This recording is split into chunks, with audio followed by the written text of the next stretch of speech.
What is going on, guys? Jack here, and welcome back to episode number 9 of Park to Prem here with Nottingham Forest. Today we've got a huge game in the context of our season. It's first versus second again. Of course, yesterday it was another first versus second affair, but this time the opposition is Bournemouth, and whilst I don't quite expect them to put up the same kind of fight as Arsenal, this is a Bournemouth team who are very blooming good. Obviously, they were on our radar from the beginning of the season. They have lost one game so far in the league. It was actually to Norwich City, who was the other team that we had on our radar, but who have dropped off like a stone. But you can see here, in their last 11 games, they are unbeaten, although there's a fair few draws here, so maybe that's where things are going to go today. Anyway, since you were last here, there's been a whole host of stuff happen on and off the pitch, and you know what? Let's start with the stuff off the pitch, and perhaps the most exciting bit of news of all. Steve Secker has been granted a work permit. Of course, we had to loan him to FC Porto, the 19-year-old South African prodigy. Not the fastest player in the world, but incredible with the ball at his feet, the determination to match. And yeah, great news for us. He's doing well on his loan. He's been granted a work permit. Expect us to be recalling him come January. I feel like he could be a very key player for us for the foreseeable future and beyond. He looks absolutely top draw. Elsewhere on the pitch, in a little bit of an interesting twist, I suppose, and I feel like we've been here before, everyone, the board have updated their club vision to looking to sell the club, which isn't so good, although the youth facilities are being upgraded, and, well, right now, if we just look at general, we're in the process of a board takeover, everyone. We are under a transfer embargo. I don't know if I can actually find the news item, because it was a little while ago. It's been a few weeks we've now been in an embargo. Yeah, you can see here it was enforced back on the 7th of November. So what is that, 20 days ago? 3 weeks ago. We've been sat here waiting. £377 million. Apparently there's going to be loads of money invested into the club. That sounds fine with me. Please feel free to invest. You can see right now, obviously, 86 million in the bank. It's not like we need a takeover, but I wouldn't complain either way. And as I did already mention, since you were last here, we've upgraded the youth recruitment and the training and youth facilities. They are on the way to being upgraded. They will be done for next year. You can see as well on the pitch. Everyone is loving what we're doing. I feel like we've had some pretty tough club vision, club culture bits to kind of achieve. We're actually pleasing everyone at the moment, and they say you can't please everyone. Well, I'll tell you what, ladies and gentlemen, I can, apparently. Anyway, you can see here, Brewster, our top goal scorer, has been a standout performer. Sadly for us, he's failed a fitness test today. Yeah, that's right. The key player is not available for the biggest game of the year, so that's a little bit of a down note. And while the injuries that we talked about, over the course of last episode, and it feels like throughout this season, they've kind of just continued. If I just sort the injuries by date here from most recent to kind of further back, you can see here in the month of September, we had like 10 injuries. It's been kind of nuts. Not too many moderate injuries, to be fair. Not too many players missing out big time. But you can see here, Brewster out. Adrian Smith, he's been injured a lot this year. If we just look at his fitness test, he can kind of play. I think I'm going to have to risk him here against Bournemouth. And also, one of my favourite players, one of the players who's really been a standout performer for us, I feel like, this year, Piotr. He's injured too. Unfortunately, he has not got any chance of being fit for today's game. He had a hernia. He's been out for a little while, but you wouldn't know it with performances on the pitch because we've been very, very good since you were last here, with the exception of actually a game that immediately preceded the Arsenal match. Of course, last episode, the game against Arsenal was a good little test, and I figured that Fulham, by comparison, would be a little easier. It wasn't. We took the lead in this game via Ryan Brewster, and then he scored against us, didn't he? He scored against us. You know who I'm talking about. Chris Willis. Remember him, the guy who had the release clause? I said, I'm not that bothered about losing him. Yeah, he scored his first ever goal for Fulham. Not long after, they got another goal as well. It was a nice little finish into the bottom corner, and it finished 2-1. So, yeah, we've lost a game in the league. It's only the second game of the season that we've lost. I mean, you can see Willis here. How's he got his one goal against us, everyone? It's just blooming Football Manager, isn't it? It's blooming football, to be fair, in general. But, yeah, that was a disappointing defeat. And, well, we only narrowly scraped through a game against West Brom. A 3-2 win in this one, but great to see Leighton Stewart getting goals. I think when we left things last time, he hadn't scored a goal in the league. He's now scored 7. He's outperforming his XG. He's finding his groove, and he's looked very, very good. Perhaps the player who's going to have to fill Brewster's shoes in the game today.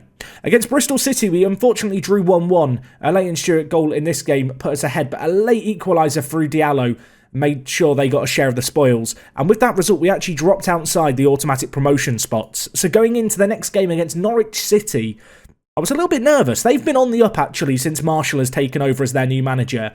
And, well, it took a couple of really nice goals for us to actually win this game. The first, Wilson Samake, 46th minute.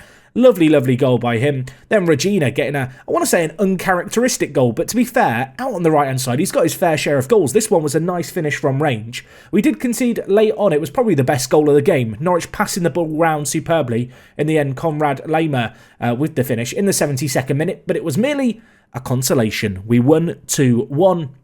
A good little result, and I feel like that steadied the ship. Had we slipped up there, I would have been a little bit more concerned. I would have been worrying a little. I did tweak something, actually, with our system after that Norwich game, and the tweak that I made was I changed the centre kind of the three centre-backs to play on defend rather than stopper. I noticed that in a lot of games the stopper would kind of get caught out of position and it was a bit of an issue. We've changed it and 4 clean sheets followed. We beat Crystal Palace 2-0. Really good result in this one. Leighton Stewart with the goals again, and with that result we went back to the top of the table. We then had, of course, the 2 derby games, you know, the 2 little rivalries we've got going on. Lincoln City, who I'm sad to say currently sit bottom, and Derby County. And, well, we beat them both 1-0. They weren't exactly classics, but we beat 2 of our more local teams.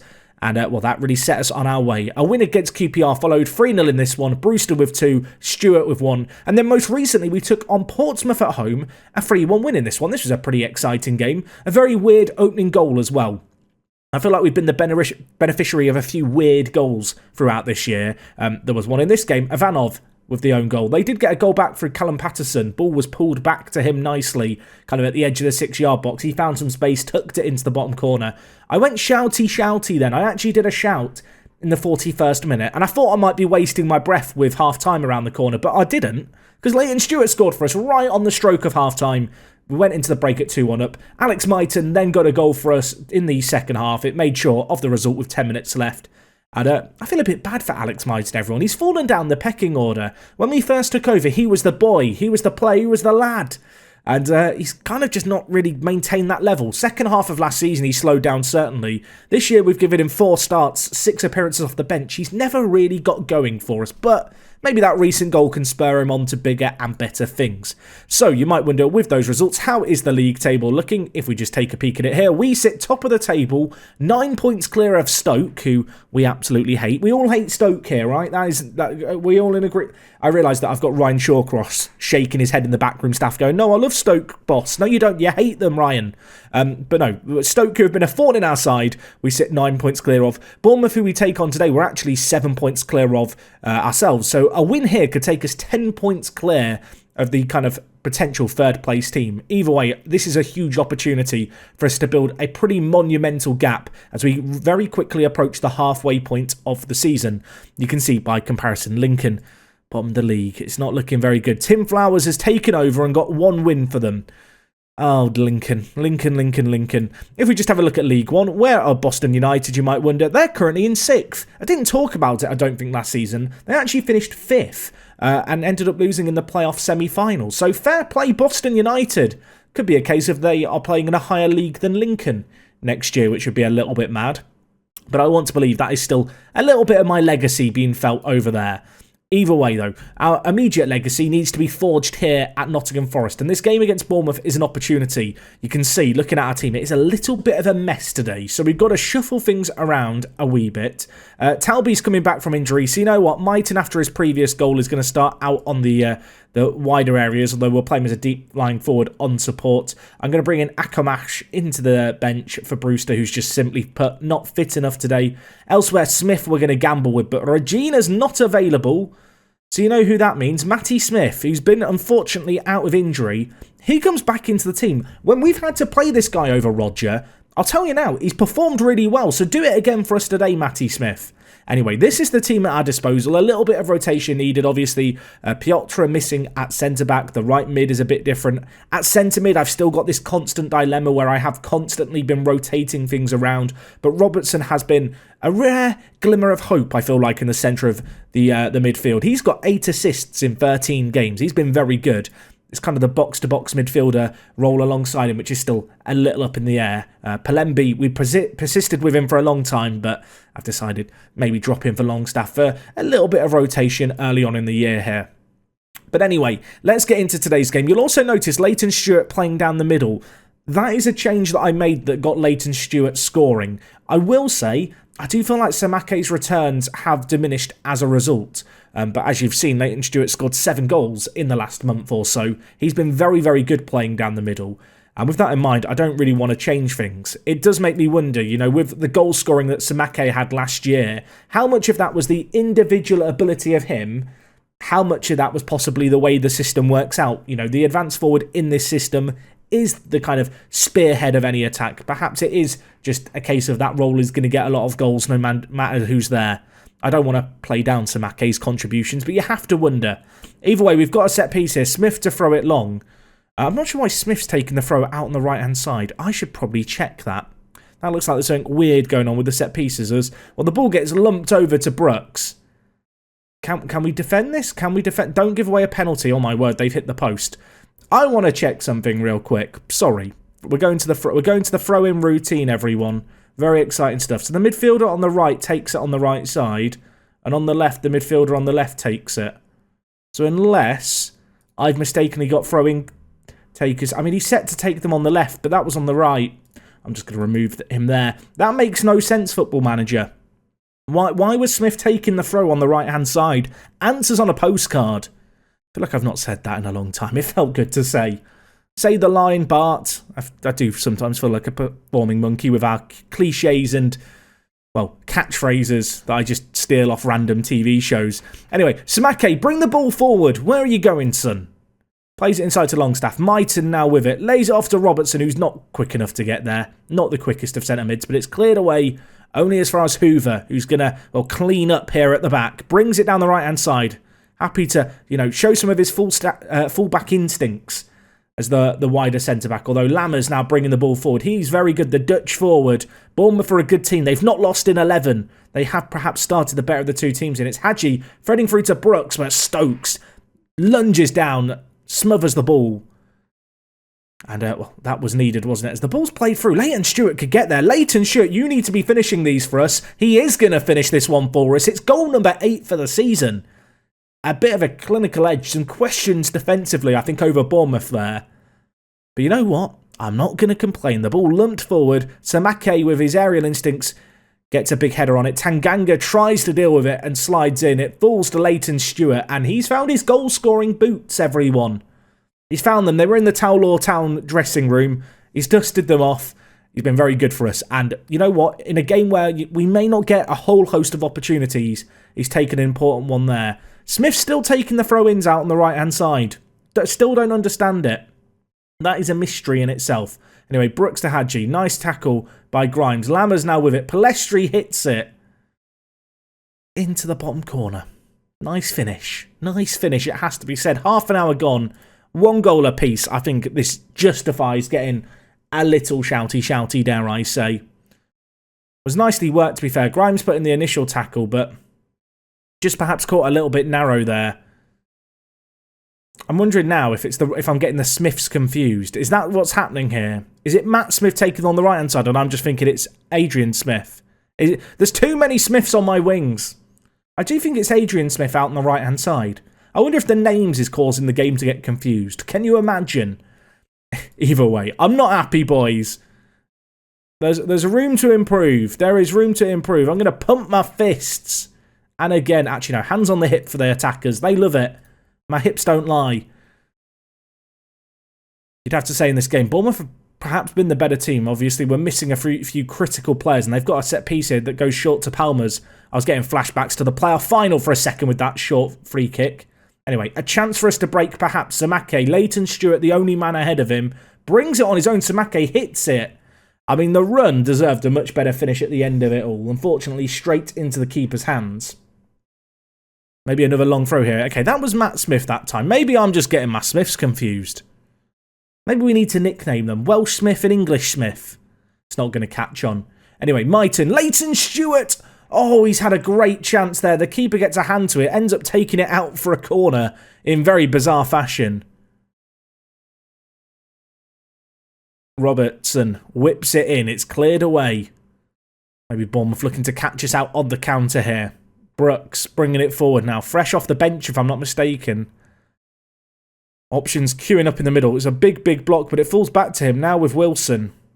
Longstaff gets it away. And, well, that will do. That will do. Adrian Smith is absolutely knackered out on the left. So you know what? Thiago, it's your time to shine, mate. I will say, Thiago's looked very good at left mid this year. Bit like Matty Smith, a bit of a surprise package. A player who I brought in to be a backup, but due to injuries, has played more than I ever anticipated.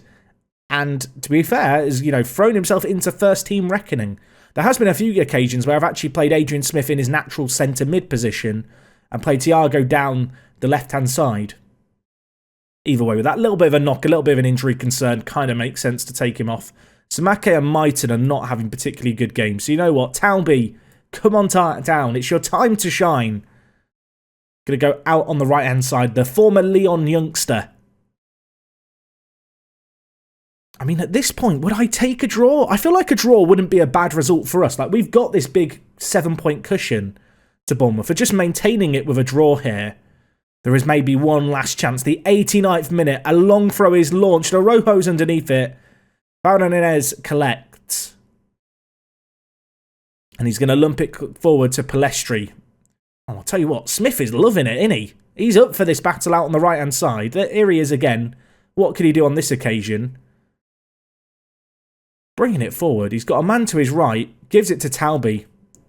Got to be wary of giving possession away here, though. Robertson. Is there a late goal? Is there a late sting? Looks like it could be Bournemouth with the chance to, well, capitalise as Fortuna brings it forward. No one is closing him down, and he just smashes it into the top corner. What can you say about that? That is the goal that I needed Samake to score for us. We back off. We afford him the time for a long shot. I'll be fair. I thought that was the right decision there. But he's just smashed it into the top bins. Oh, and you'd have to say, actually, Bournemouth perhaps, marginally the better team. It's been a very, very even match. We have had the higher XG. But they're going to take all the spoils here. Just one of those games. I'm not happy, boys. On another day, that's a draw. On another day, we perhaps even win it with the chances that we've had. But a moment of brilliance has cost us again. And I don't feel like that's our first time saying it. You can see, actually, looking at things here, Stoke drew with Huddersfield, who were in 4th. That's probably the best possible result for us. It means despite not winning, we actually maintain an 8-point gap to Stoke City. So we're still in a very, very commanding position towards the top of the table now. But yeah, disappointing to lose that game, especially in the manner in which we did. Longstaff, we're going to have to pay more money for the Matty Longstaff. 700k. I'm not sure he's worth that. How much did they buy him for? 4.2 million. Man, look how poor he's been this year. That is a recurring theme across all the box-to-box midfielders this year. There's part of me that wonders maybe it's time to switch up that centre-mid role, try something a little bit different there. But anyway, you can see my players are absolutely dead. The good news is we've got a week to recover to the game against Blackburn. In terms of when we're going to be back, I think we're going to come back at some point in January. Transfer window is going to be open. We've got a load of money to spend if we want to. I've been trying to make a conscious effort to save money for when we go into the Premier League and can hopefully attract a slightly higher calibre of player. That said, of course, this might all be completely redundant depending on the takeover situation, which I assume will be resolved one way or another next time you're back, but of course you'll have to come back to find out exactly how it's looking. But anyway, folks, that's going to wrap up everything from me today. Thank you so much for watching as always. If you've enjoyed today's video, drop a like on it. We'll be back again tomorrow. And well, until then, it is me, Jack, and I will talk to you guys in a bit. I'm out.